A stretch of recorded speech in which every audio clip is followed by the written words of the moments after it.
case they meet in person, he doesn't want to have to fight him. Yeah, that's true. Or his bodyguards. Yeah. Or his wife. His wife's probably pretty buff, too. Rat Stephen Piercy and Jordan Ziff are working on new Rat music. Yeah. You'd have thought that'd have been Juan Cusier, don't you think? Yeah, you'd think he'd be involved, but I do like that. I've been seeing that Rat commercial, that Geico commercial. Yeah, I got to do House Love It, except for it's got the rat problem. No kidding. And they were only not playing the same song over and over, it'd probably be all right.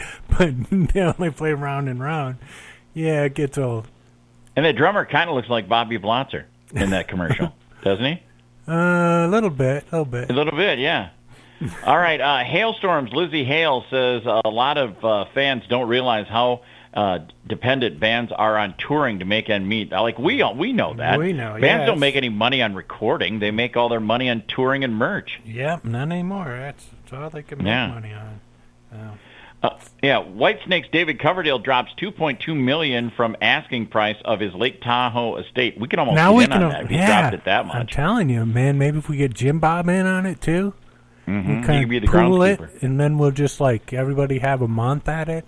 You know? Yeah, that'd be awesome. There you go. Queen's Brian May says he was very near death after suffering a small heart attack.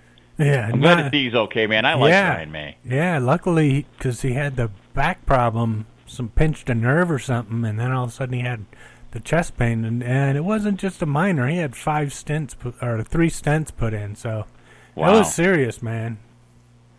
There's good news. Sammy Hagar says he will never announce a farewell tour. Yeah, he's just say, I'm done. Yeah, good. Then he's not going to go out and milk the fans and then come back 10 years later and do it again. Yeah. British mailman dresses as Gene Simmons to deliver joy during coronavirus pandemic. That's kind of funny. Heck yeah, but he's got to get up an hour early for work to put on his makeup and stuff. So that's kind of a drag. That is kind of cool. I'd laugh hysterically if my mailman showed up. Hell yeah, or if they got 4 of them together. Yeah. And everybody. You never know when this Kiss thing's over. You could see Tommy Thayer delivering mail in his Ace Frehley makeup because he'll never take that off. Yeah, maybe he should be doing everything in that makeup. He probably does. His wife appreciates it. Yeah, exactly. Yeah. The one thing he does with her. Yeah. She's like, Ace. I mean Tommy. Yeah. Ozzy Osbourne says making Ordinary Man album was what he needed to get him out of his gloom and doom. I just wish he'd have done it with Zach. Yes. You know what I mean? Yeah. But maybe he just needed to get those songs out of his system that kind of down, because it was a pretty down album. Yeah, it really was. Symphony X bassist being pigeonholed as a progressive metal band has cost us a lot of fans. It has, I can imagine, because I passed them over for a long time because I was like, it's just going to be a billion notes and just Bumblebee music, and that'll drive me nuts. I can only listen to so much, but it's not like that at all. There's some great music they do. Exactly. All right, Cheap Trick completes work on a new album. That's good news that they're getting some done down in Rockford. Yeah, cool.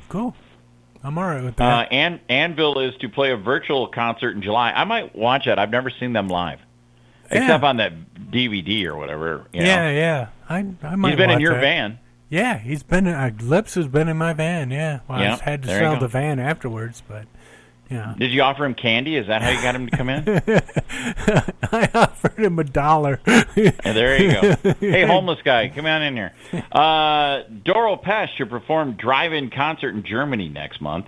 No way. I love Doro. That's cool. Remember the day she just called us out of the blue? Oh, yeah. We're sitting there doing the show. And we're hey, it's Doro. And we're like, we got an interview in 5 minutes that's scheduled, and she called hers. Yeah, something got mixed up. That was crazy though. It was like answering the phone, thinking it's going to be someone else, and it's Doro. That was cool. All right, Alice Cooper completes work on Detroit Stories album. All right. I love Alice Cooper, man. I always give his stuff a shot. Yeah. And then last but not least, speaking of Alice Cooper, Nita Strauss is relaxing the reins a little bit on her upcoming second solo album. I liked her first solo album, and I'm not really into the noodling guitar, no vocal kind of album. Yeah. You know what I mean? Yeah, I liked her the first album. I get, it gets old after a while, but for some stuff. But yeah, she did a real good job. So I'm interested to hear hear what she does now. All right. Hopefully she does some nice photos inside the album cover. All right. Or at least sends you some nice private ones. I saw those ones you posted on Facebook today. Those nude pics. What? Who did? Oh, you haven't seen. You did. You haven't seen it yet. All right. Jesus. I haven't been on Facebook in a week, man. I feel better than ever. Honestly. You better. You might want to check out Facebook. Uh-oh. All right, especially the Rock and Metal Revival page. Oh, man. All right, let's. Next hour we got Ron-Keel with us, and then we got more great hard rock and metal right here on Rock and Metal Revival. There's brand new music from our friend Ron-Keel from his new album called South by South Dakota. That is Train, the old Blackfoot classic. I love hearing that. And we want to welcome back a friend of Rock and Metal Revival to the show, Mr. Ron-Keel. How you doing today, Ron? Hello, Greg. I'm great. Thanks for having me back on the show. It's great to be back on Rock and Metal Revival and talk to rock with you and your listeners. You know, Ron, it has been a while since you've been on the show, but it isn't like you haven't been busy. I mean, I was looking through your bio and I thought, when does Ron-Keel sleep? I mean, you do a radio show, you've got your band, you're an author, you've got all that, and now you're putting out new music. Ron, tell us all about, since the last time, it's been a while, what you been up to? All the stuff you just mentioned, Greg, and I am a workaholic, but I love my job. I love what I do. I love all of the aspects of this business, whether it's writing songs, performing, playing guitar, hosting the radio show, writing books, promoting my business and my activities on interviews like this one. It's all part of the same game, and I do love it. I do enjoy it. I stay extremely busy. I sleep from... I usually go to bed pretty early when I'm not gigging. I'll sleep from, say, 10 p.m. to 4 a.m. I'll take a 6-hour nap, and I'll get back up and spend the first few hours of the day being creative and just enjoying the ride, man. It's been an incredible experience the last 30-odd years.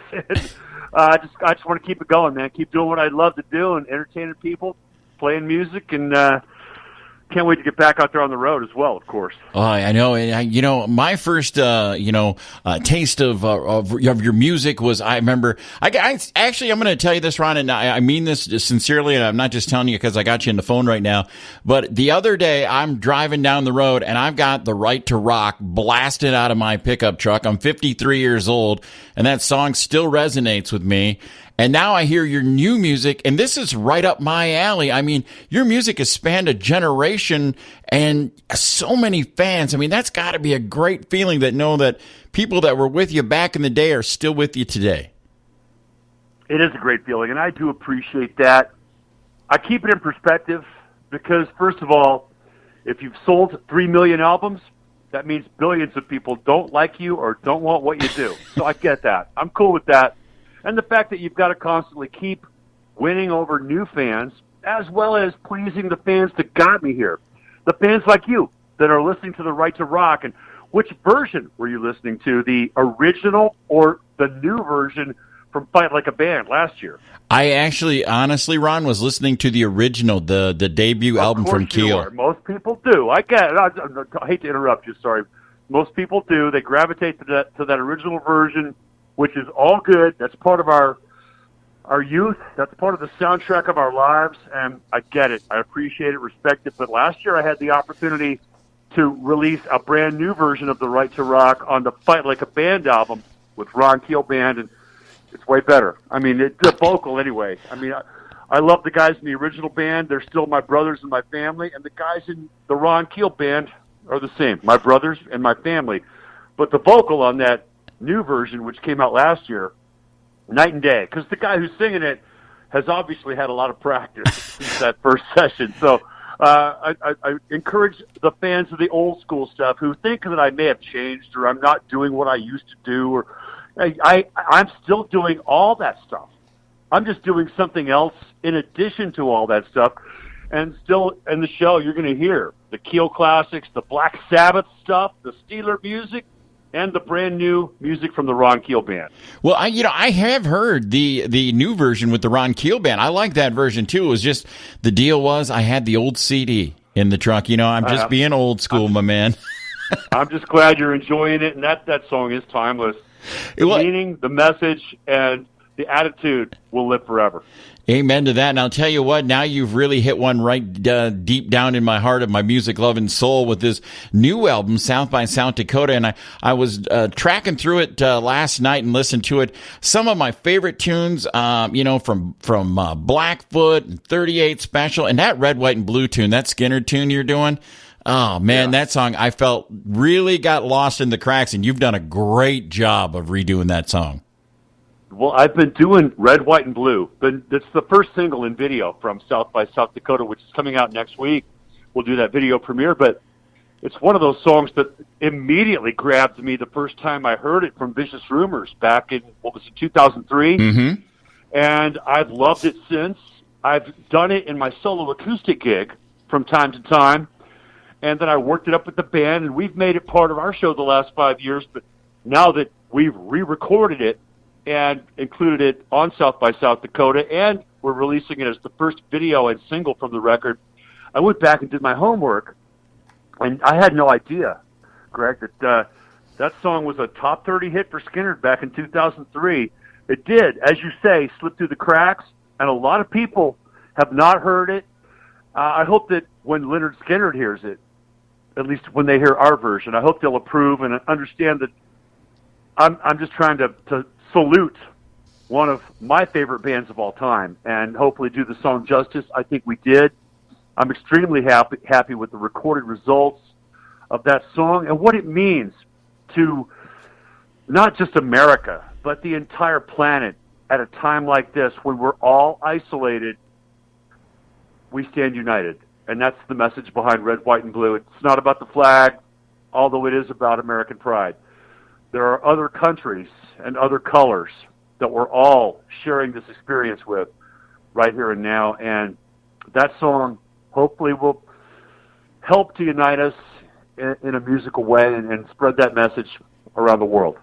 Well, with what we're going through, with what the whole world is going through right now, I mean, we never, I know in all my life, imagined that we'd ever go through something like this. And it's really a time for us to, I know I personally have been digging into some older music and some newer music that I had, just when I was in that busy lifestyle, not given a chance to listen to. And I'm really digging a lot of stuff. And I think music is the one thing that's pulling a lot of people together. Don't you, Ron?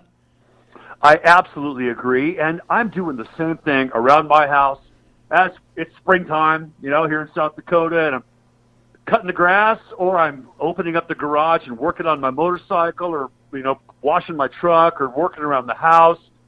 I've got music playing because usually when I'm home, I'm working. When I'm just doing the day-to-day life, man, grilling steaks out on the porch, or working in the garage, or you've got to have a soundtrack. You've got to have something to play. And what you play becomes the soundtrack of the times. And I think that South by South Dakota, this new Ron-Keel band album, is a perfect soundtrack for what everybody's going through right now. It's brand new music, but it's re-recorded versions of some of the greatest songs of all time.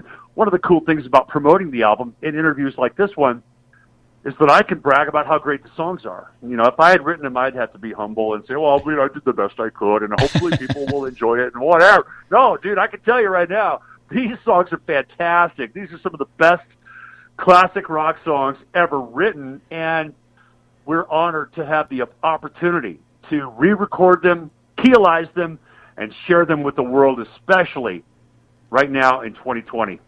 When I was listening through it last night, and I'm just going, man, I love this song. I haven't heard it forever. And man, and I love how you're right. You don't do it verbatim. You do Ron-Keelize it. Do you know what? And that's what I really appreciated about. And the one song that I really wanted to talk to you about was that Creedence medley. With all the songs Creedence got, how did you pick out the songs that you put in there? I have no idea, man. I'm really just making it up as I go along. But that, at the end of the record, the last thing that you hear is that Creedence medley. I'm glad you brought it up because I don't